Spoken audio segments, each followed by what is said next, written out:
Imagine if that head trash was not there. Who would you be? What if I told you those fears were no longer a problem? What would you do? I'm Stephanie Costello, a mom of 3, wife, and avid mountaineer. Beyond all of these, I am very much like you, an average person trying to navigate this thing we call life.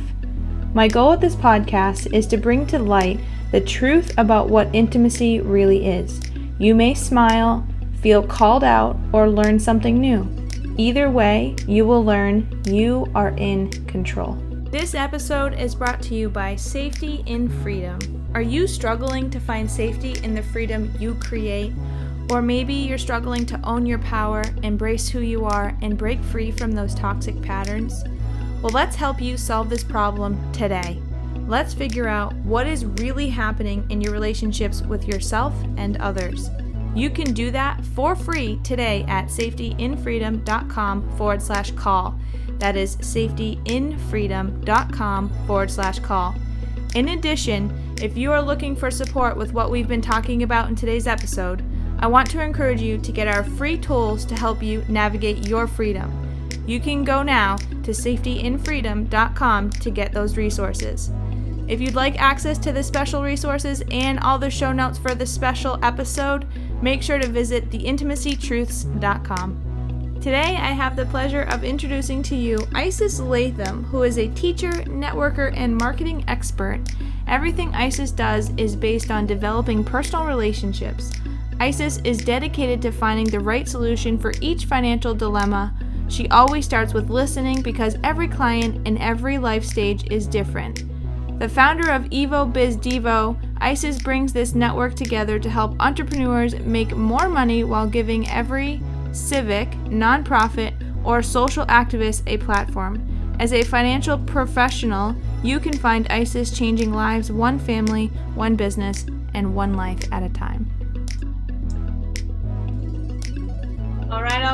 Welcome to the Intimacy Truth Podcast, where we have Isis Latham here to talk to us about how to enhance more joy in our life rather than constantly working to alleviate the pain. So thank you for being here, Isis. Thank you. Glad to be here, Stephanie. You are very welcome. So tell us, where does your journey start in the whole figuring out how to enhance your joy? Well, I think that the enhancing my joy part came about in the last couple of years as I started to recognize that I was worthy of it. Because, I think that a lot of us grow up, and well, I'm not going to speak for other people. I'll just speak for myself. I grew up feeling embarrassed about joy, and that it was kind of a weakness, and that it could allow me to be vulnerable, because if there was joy, then it could be taken away, or I might seem silly, happy-go-lucky, right? Those kinds of words that usually denote somebody who's not who's not taking life seriously.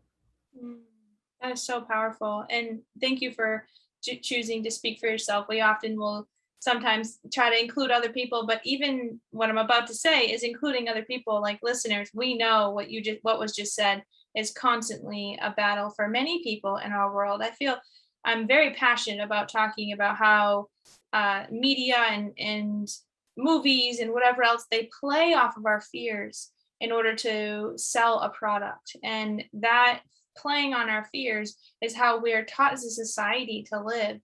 If you didn't do this correctly, then you're wrong, right? And so it's like, why can't we just enhance our joy and learn how to live life with joy? So thank you for sharing that vulnerable truth and being vulnerable with us. So you said it started a couple of years ago. When did it really hit home for you? It's been a slow progress, honestly. I think that oftentimes over the past couple of years, I thought that I was living joyfully. And then when I would have to answer that question from other people, like, what do you do for fun, or what do you do to celebrate? I recognized that I couldn't give a real answer. Oh. And then I started looking at, well, what do I like? What does bring me joy and pleasure? And um, and I realized that for me, it's not any one thing. It's not the attainable, well, if I have this, then I'll be joyful. Good. If I have that, then I'll be joyful. For me, it was recognizing that it was okay to be in the journey, and that every day I'm not necessarily getting closer to an end goal, but that I am living more fully. And when I really started to recognize how I was showing up, and this is going to sound really silly, but it was through social media. I was asked by someone to start marketing myself. And I was really bothered by that. And it actually goes back to exactly what you were just saying, Stephanie, is that we're bombarded with these messages. And I felt really uncomfortable telling other people that they were not good enough. And that's why they needed me. And so instead, I started to turn it around and said, why can't I just show them what I am? And that was when I started looking at it and saying, oh, well, I'm really good at working hard, and everybody sees that every day. But what I'm not so good at is showing up in my more simple way, right? Not made up, not perfectly dressed, not this, not that, right? And just being who I am. And so then I started to say, well, let's just take them on my health journey with me. And we'll just allow that to be part of the conversation. And as I opened up that piece, I said, oh, well, now I'm opening up more of what I do for fun. And then I started to realize that I could cultivate not just for social media purposes, but I could cultivate for myself what I want my life to look like and what does fun look like for me. And it's a funny thing because joy and fun and all of that is really a mindset. And so I'm a person that sees things mirrored back at me. And when I looked at the posts that I was putting out there, and then I looked at the responses that were coming back, and then I had conversations and I watched the way people were reacting to me, I went, oh, now I'm seeing the mirror. I'm seeing myself through other people's eyes. And Brene Brown talks about this, and she says in one of her books, by the way, I was really resistant to, because I didn't need self-help, right? Brene Brown's amazing. now I love what she has to say, because on many levels, but this particular thing just hit me the other day. I had gone to an event and I walked into the event and I was my loud, boisterous self. Who knew that that's really who I am sometimes? I didn't think that that was my nature, but I was. And then I realized, oh, I was a little too loud for the room. And instead of immediately pulling myself out of me, sticking myself up on a shelf and watching and criticizing me, I said, oh, let's tone it down a hair. And then went back to being present. And that was my experience that night. But then driving back, I'm listening to her speak her story through my Audible. And she says, and I was asked, where are you, Brene? And she says, in a snarky way, the corner of such and such and such and such street. And he says, no, where are you? And she said, I realized that I was at one of my most important events of my life. And I was outside looking in. And I had never really recognized that until I was living in the moment, right? Experiencing this, and then hearing her put words to what I had just experienced. And I thought, that's the way I've lived most of my life. There's no joy in that, by the way. It's not about going out on a boat or about hiking or about eating or about, right, any of those things. It's about being present in whatever it is that you're doing when you're there. Exactly. Being present, so powerful. You just said so much. I want to go back to one of the pieces that I wrote down. Okay. Living more fully. When we're choosing to live more fully in our lives, we're giving ourselves the opportunity to breathe. And this current, like the way you just ended it, you just came full circle. That's so awesome. Living in the current moment and breathing in the current moment, feeling and experiencing that current moment. For example, my kiddo, sometime one day we were driving down the road. She's like, "Mommy, what happens if we crash into that river and we all drown," or something like that? We were along a body of water. I was like, where did that come from? Think about the five senses you have right now to focus on right now. What is happening right now to get yourself through this moment so we can be here instead of potentially fears there and or reliving the past, which often sometimes happens in our family. So it's wonderful to see and hear how you went through that phase of awareness. And that's the other piece that I wanted to bring back to. There is no destination. There's no getting to a certain place. And you brought it up when you say, if I have this, then I'll be happy.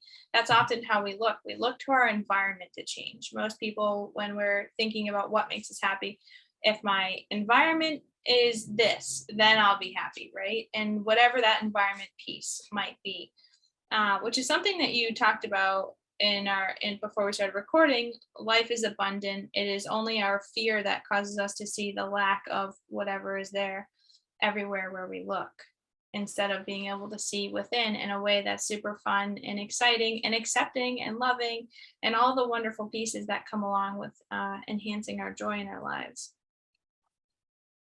The last piece I want to bring up with what you were talking about is everyone notices your strengths. You're a strong go-getter, hardworking person. That's something that I reframed it, but that's kind of how I took what you said, that telephone game that we were also talking about before our call. When we're trying to figure out how to enhance our joys, oftentimes everybody else sees that joy that we really appreciate about ourselves before we're realizing it. So people like that mirror you're talking about, if someone is constantly saying to you, well, you're always strong and a go-getter and hardworking, that's something to really be excited about. That's something to really celebrate. But I love how you took that strong, hardworking, go-getter kind of communication that you were receiving and applied it to your health and your physical health, your emotional health, your mental health, all those other ways that we feel in our world. And instead of feeling like you have to be that done up perfect person, right? You get to do that because you want to, because you're enjoying it, not because you feel you have to please others. This has been such a cool, amazing way to hear your story, and the fact and how you took it full circle was so wonderful. You did it so perfectly. Well, thank you. You're very welcome. One of the kindest compliments that I received was from a coach of mine. It's two, and it's two different coaches. And one said, Isis, you always have a way of looking at yourself and digging down a little bit deeper. And then the other one said, you take your ego, and you obviously have one as you need to in business. Mm-hmm. If you take your ego and seem to effortlessly put it in your back pocket. And I said, oh, it is not effortless, let me tell you. But you have to, because if you have your ego walking ahead of you, or if I have my ego walking ahead of me, it gets bruised and damaged really quickly. But also you can abuse it yourself, right? Mm-hmm. Our ego can tend, if we let our ego run the show without any boundaries or without any what we feel is healthy, then it turns into things that we never wanted it to turn into. Precisely. Yes. Ego is not a bad thing. Confidence is not a bad thing. There's definitely a difference between confidence and cockiness, right? And so ego, when done healthily and again under good boundaries, it's an amazing thing to explore, and it's really great to feel that. I'm very good at being a loyal human. I love how amazing I am at my loyalty.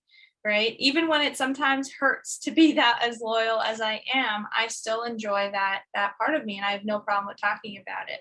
I have no problem with sharing that I spend 24 hours a week in the woods. That is my happy place. And some people are like, you waste an entire day being away from your family. I don't find it to be a waste. In fact, I find it to be very healing. And I'm a better person when I do get that time away in the woods, or I'm not having to worry about the millions of things that I have to do as a parent and a business owner, right? That's my ego coming out saying, I get this because I want it and I deserve to have it. But it's under a good context. It's not under excessive use or abuse, right? So tell us, how do you help people enhance their egos or their joy in their life through the support that you offer? So part of my journey in business has been to figure out how to help more people, because that idea of a rising tide or a rising harbor, all the ships raise at the same time. And it's interesting, isn't it? Because it doesn't matter what ship you're in, yours raises at the same level. And so I decided that I wanted to start a group that was about business and for business called Evolution Business Development. And it's a not-for-profit type of adventure that I've been on. But we've been doing this for 4 years with my husband being the backbone of this with me. And we create space every single week for 25 to 40 business owners to show up and learn how to talk about themselves, learn how to see themselves mirrored back in other people's eyes and body language and expressions. And just like I've had to learn how to confidently show up and be present, this space allows these people to do the same, while at the same time, right, using their ego to ask for what they need and define it, because a lot of people don't know how to define what they want. And it's amazing when you really get to listen to people say what they want. You don't usually just know ahead of time. It's not obvious. And if you think that you can mind read and know what they're looking for, you're probably wrong. So it becomes a very fast-paced, interactive time period, but it's about everybody having an opportunity to have their voice found and heard over and over and over. So powerful. When you said define it, you get to define it under your own terms, under what you crave it to be, which is such a freeing thing to be able to do. And then don't know ahead of time, right? You don't know ahead of time, and if you think you know ahead of time, it's because you're assuming. And if you're assuming, right, then you're off. You're going to miss the mark.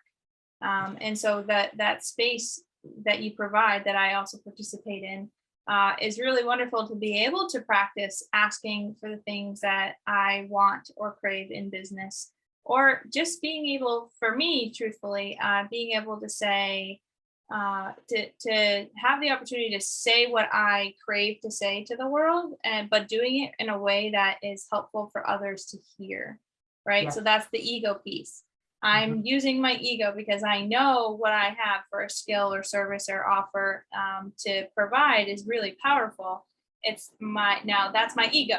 But then the other piece is my ego can't then say to someone else's ego, hey, ego, guess what? Your ego doesn't matter, mine does. So just listen to what I'm saying and do what I tell you to do, because that's how it works. It works, right? Just listen, just trust.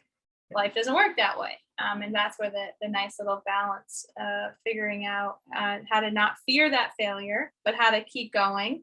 And then it's interesting too, when I first started networking, people who I first started networking with, they see me now and they're like, who's the girl that I met and where did she go, in a way that, like, you have changed, you've grown so much. And it's so awesome to be able to see how confident you are in yourself and all these other wonderful things about who I am as a person now. And so thank you for being someone who does provide that space for new and upcoming entrepreneurs to be able to explore their needs and what their business craves.